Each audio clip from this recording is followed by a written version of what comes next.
Hi guys, welcome to my most tutorials. We are continuing with transport in humans, and now we are looking at the blood vessels that are involved in this transportation.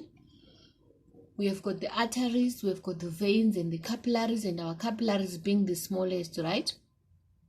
So we need to know the difference between arteries and veins, what makes arteries arteries and what makes veins veins, right? So number one, what you guys need to take note of that is that arteries have got smaller central cavity than veins. We have smaller lumen than veins.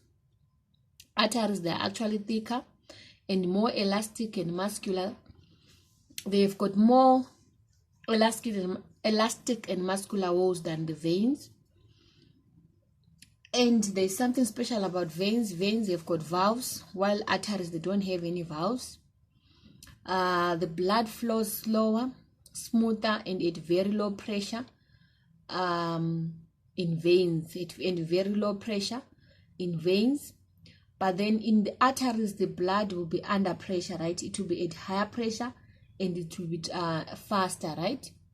And then all arteries, they carry oxygenated blood except for the pulmonary artery.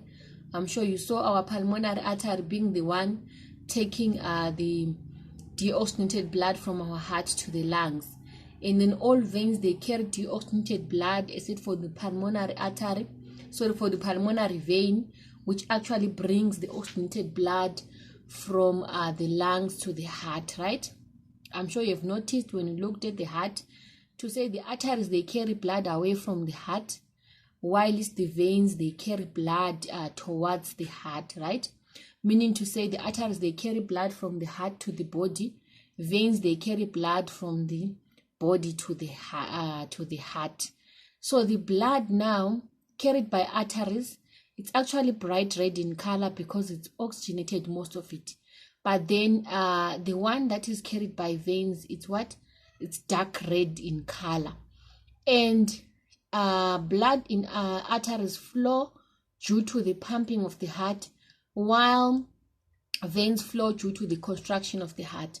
So as the heart pumps, it forces blood out of itself and it goes through the arteries. But when the heart constructs, that's when it allows the blood flow in veins. Remember, the veins have got valves.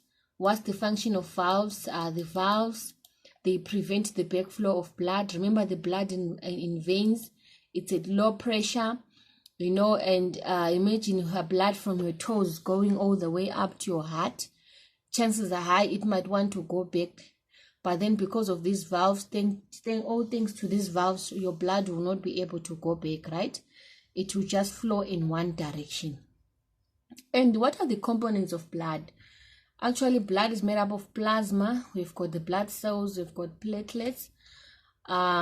Plasma is the liquid part of the blood, and it has a lot of blood cells, a lot of platelets, a lot of water, blood proteins, waste products, hormones, food substances, all the nutrients that we absorb into our bloodstream, they'll be found in the blood, right? After having a meal and digestion has taken place. So all those things are contained in blood. So the blood cells, they consist of two parts. We have the red blood cells and the white blood cells. I hope you still remember that the red blood cells, which we always call the erythrocytes, they are mainly there for transporting oxygen. And the white blood cells, which we call the leukocytes, they are mainly there for defense, right? Defending you against any types of infections and diseases.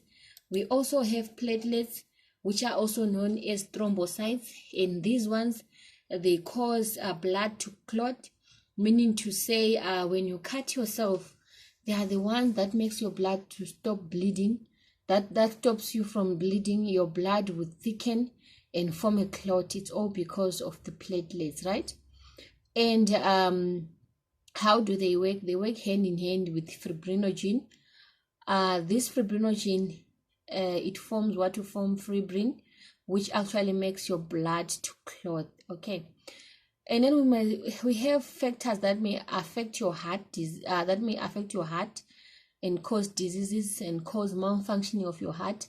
I'm sure you've seen a heart. Your heart is actually the most useful organ in the regulation of carbon dioxide and oxygen in your body. So if you're a smoker, if you're smoking, you are giving yourself you are putting yourself at high risk.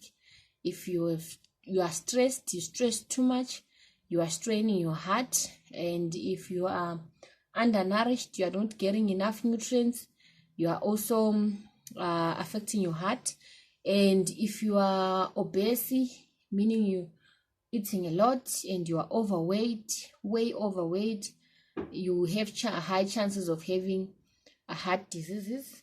You might not be overweight, but then if you